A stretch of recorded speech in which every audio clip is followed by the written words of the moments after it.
नमस्कार दोस्तों। अब तक हमने अज़ोला के फायदे, सही जगह का चयन कैसे करें और अज़ोला बेड बनाना सीख लिया है। और आज के इस पार्ट जो है साथ में हम सबसे ज़रूरी विषय पर बात करेंगे और वो विषय है अज़ोला उत्पादन के लिए कौन कौन सी सामग्री चाहिए और इसकी कुल लागत कितनी होती है। अगर हम कम बजट में अज़ोला उत्पादन शुरू करना चाहते हैं तो ये वीडियो आपके लिए बहुत ज़रूरी है। दोस्तों, अज़ोला एक ऐसा हरा चारा है जो बहुत कम लागत में तेजी से तैयार हो जाता है। ना बड़ी जमीन चाहिए, ना बहुत सारी मशीनरी चाहिए, बस सही सामग्री, सही अनुपात और थोड़ी सी देखभाल। इसी कारण अज़ोला आजकल डेयरी किसान, बकरी पालक और छोटे छोटे पशुपालकों के लिए बहुत ही फायदेमंद हो रहा है। अब हम बात करते हैं, चलिए हम एक एक करके जरूरी सामग्री के बारे में समझते हैं। सबसे पहले तो हम ये समझते हैं कि अज़ोला के लिए पानी की आवश्यकता होती है। तो पानी की आवश्यकता की मतलब है कि इसके लिए एक टैंक बनाना पड़ेगा। तो दो तरह की चीजें हैं, या तो हम टैंक कंक्रीट का बनाते हैं जैसा कि मैंने पिछले भाग में बताया, और दूसरा है प्लास्टिक सीट का। तो अगर हम सिल्पोलिन सीट, जो प्लास्टिक जिसकी आयु कम से कम 7 से 8 वर्ष होती है, अगर उसको सही तरीके से देखभाल किया जाए तो करीब 400 से 500 माइक्रोन वाली प्लास्टिक सीट, जिसमें पानी का रिसाव बाहर ना हो, उसकी जरूरत पड़ती है। इसके अलावा अगर हम बात करें तो ईंट, थोड़े बहुत ईंट, या अगर प्लास्टिक का टैंक बना रहे हैं तो ईंट की भी आवश्यकता नहीं होगी। आजकल रेडीमेड अज़ोला बेड आते हैं, अज़ोला टैंक आता है, तो उसके लिए आपको बांस की आवश्यकता होगी। बांस के करीब 1 से 1.5 फीट लंबे टुकड़े की। और उसके अलावा ये जो बांस होता है, ये एक्चुअली में प्लास्टिक, जो हम प्लास्टिक का टैंक होता है सिल्पोलिन का, उसको सहारा देने के लिए होता है। साथ में छनी हुई मिट्टी चाहिए, करीब 8 से 10 किलोग्राम। एक बेड जो 10 बाई 6 का बेड होता है, उसके लिए 8 से 10 किलोग्राम मिट्टी की आवश्यकता होती है। वो कोई भी खेत की मिट्टी हो सकती है। और ये जो होता है मिट्टी, ये अज़ोला को आधार देता है। वैसे तो इसकी जड़ें मिट्टी में नहीं लगती है, लेकिन एक माना जाता है कि जो मिट्टी में पाए जाने वाले जितने भी पोषक तत्व है, उस पोषक तत्वों का प्रभाव अज़ोला को स्थापित, अज़ोला के भरवाड़ पे पड़ता है। इसलिए मिट्टी डालना इस टैंक में जरूरी हो जाता है। साथ में सड़ा हुआ गोबर चाहिए, करीब करीब 2 से 3 किलोग्राम शुरुआत में, या 5 किलोग्राम ज्यादा से ज्यादा।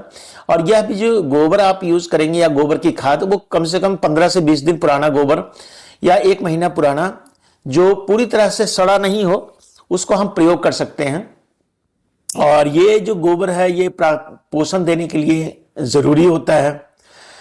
उसके अलावा चाहिए साफ पानी, कम से कम 10 सेंटीमीटर पानी जो है, या 8 से 10 सेंटीमीटर। टैंक की गहराई, टैंक की हाइट करीब करीब 1 फीट होती है, तो उसमें 8 से 10 सेंटीमीटर तक आपको पानी रखना पड़ेगा। और वो पानी जो हम यूज करेंगे वो गंदा पानी नहीं होना चाहिए। उसके बाद आता है अज़ोला कल्चर।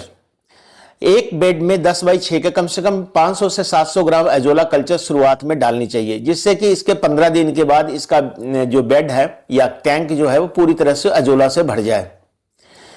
अब हम बात करते हैं अज़ोला उत्पादन की लागत की। तो करीब करीब प्लास्टिक सीट, जो पॉलीथीन सीट होती है, अगर अज़ोला टैंक लेते हैं तो 1500 के करीब, 1500-1800 के करीब का अज़ोला टैंक पड़ता है। वो डिफरेंट ब्रांड के जो टैंक होते हैं उसका अलग अलग कॉस्ट आता है, लेकिन ऑलमोस्ट 1500 के करीब में अज़ोला का टैंक आ जाता है। और इसमें मतलब इसका जो कॉस्ट होता है, जो मैंने आपको कॉस्ट बताया। और बांस जो है वो आपको आपके बांस, जरूरी नहीं है कि बांस ही हो, लकड़ी के टुकड़े भी हो सकते हैं जो सीधे हो, उसका भी प्रयोग कर सकते हैं। उसके अलावा मिट्टी, सड़ा हुआ गोबर या अज़ोला कल्चर, जो करीब करीब 100 से 200 या 250-300 रुपये प्रति किलोग्राम मिलता है। तो मिला जुला करके करीब 2 से 2,500 रुपये का खर्च शुरुआत में आता है। इसमें लगाने का खर्च भी, लेबर कॉस्ट भी आ जाता है। जो पहली बार लगाएगा तो लेबर का कॉस्ट भी 300 से 400 रुपया वो लेता है। अगर आप खुद लगाना चाहते हैं, इसमें बहुत ज़्यादा दिक्कत नहीं है। अगर आप इसको समझते हैं तो अजोला को बेड को लगाने के लिए बहुत ज़्यादा मेहनत की आवश्यकता नहीं होती है। तो अजोला बेड को आप खुद भी लगा सकते हैं। तो यानी कि एक बेड का जो खर्च आता है करीब करीब 2 से 2,500 रुपये के बीच में आता है। बाकी जो कंपनियां लगाती है या जो जो एनजीओ करके आपको लगाते हैं वो उसका कॉस्ट करीब करीब वो अपना एक बेड के ऊपर 1,000-1,200 रुपया मुनाफा भी रखते हैं, क्योंकि उनको आने जाने का खर्च ये सारी चीज़ों को देखना पड़ता है। लेकिन हम जो अजोला बेड बना रहे हैं वो करीब करीब 2,500 से लेकर के 2,500-2,600 रुपये में बना रहे हैं। और इसमें किसानों के लिए सारा फायदा है। किसानों को जितना कॉस्ट लगता है उतना ही कॉस्ट में उसको उनको, और अगर वो खुद लगा लेते हैं तो करीब करीब 100-200 रुपये जो लेबर कॉस्ट होती है उसको भी कम किया जा सकता है। और इसको लगाने के लिए मैंने पहले ही बताया था जमीन का चुनाव कैसे करना चाहिए, उस सब के बारे में डिटेल से चर्चा पहले भी वीडियो में कर चुके हैं। और आप इसको देख भी सकते हैं कि कैसे कैसे कैसे करके हमने अजोला का एक एक स्टेप आगे बढ़ाया है। तो इस पूरे वीडियो में भी आप बने रहिएगा। अजोला बेड बनाने के बाद हम ये कह सकते हैं कि इसमें रोजाना कोई भी खर्च नहीं होता है। महीने में एक आध बार थोड़ा सा गोबर डालना पड़ता है, एक आध बाल्टी पानी डालनी पड़ती है, और उसके बाद इसके सफाई का मतलब इसमें पत्ते नहीं गिरने चाहिए, या थोड़ा चूंकि ये ऑलरेडी सेड नेट से ढका हुआ होता है तो बहुत ज्यादा कचरा इस पे आता नहीं है। तो इसलिए ध्यान रखना चाहिए कि इसमें कचरा ना गिरे, पानी का को मेंटेन करना पड़ता है। तो आप अगर मान के चलें इसको भी खर्च को, तो ये 50 से 100 रुपया प्रति महीने का खर्च आता है। ये इसको भी ना के बराबर कह लीजिए, या कुछ भी नहीं आता, क्योंकि घर में ऑलरेडी तो हम करते ही हैं। थोड़ा सा गोबर उठा करके डाल दिया इसके अंदर घोल करके, तो वो सारी चीजें मैं बाद में मेंटेनेंस भविष्य में जो मेंटेन करने का तरीका है उसके बारे में भी वीडियो अलग से बनाएंगे। एक सही तरीके से बनाया गया अजोला बेड करीब प्रतिदिन आपको 500 से लेके 1 किलोग्राम अजोला देता है, और लगभग एक महीने में आपको 30 किलो अजोला आपको हरा चारा के रूप में मिल जाएगा। अगर बाजार से इसको खरीदा जाए तो लागत काफी ज्यादा आती है। इसी तरह अजोला बेड कुछ ही समय में अपनी लागत, यानी कि आपने जो 2,500-2,600 रुपया खर्च किया है वो करीब करीब एक महीने में आपका निकल जाता है।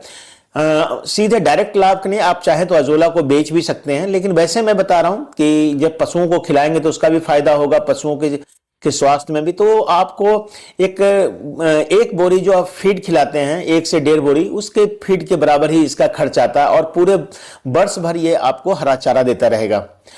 अब हम बात करते हैं कि कितने बड़े बेड लगाए जाए। अगर आपके पास 1 से 2 पशु है तो 2 से 3 बेड लगा सकते हैं, और अगर 4 से 5 पशु है तो 4 से 5 बेड लगा सकते हैं। प्रति पशु के ऊपर 1 बेड होना चाहिए, लेकिन अगर आपके पास दो ही पशु हैं तो आप 2 बेड जरूर लगाइए। एक पशु के लिए 1 बेड जरूरी है अगर वो दूध में है। डेयरी यूनिट अगर लगाना चाहें तो 10 या इससे अधिक बेड लगा सकते हैं। जितना ज्यादा उत्पादन होगा, जितने बड़े बेड होंगे उतना ज्यादा उत्पादन होगा, और उतनी ज्यादा आपको बचत होगी। तो हम किसान भाइयों आज हम बात कर रहे थे अजोला उत्पादन शुरू करने के लिए ना भारी निवेश चाहिए, ना ही बहुत ज्यादा जमीन या बहुत बड़ी जमीन चाहिए। सिर्फ सही सामग्री और थोड़ी सी जानकारी से आप अपने पशुओं के लिए घर पर ही पौष्टिक हरा चारा पूरे वर्ष भर तैयार कर सकते हैं। अगर वीडियो आपको उपयोगी लग रहा हो तो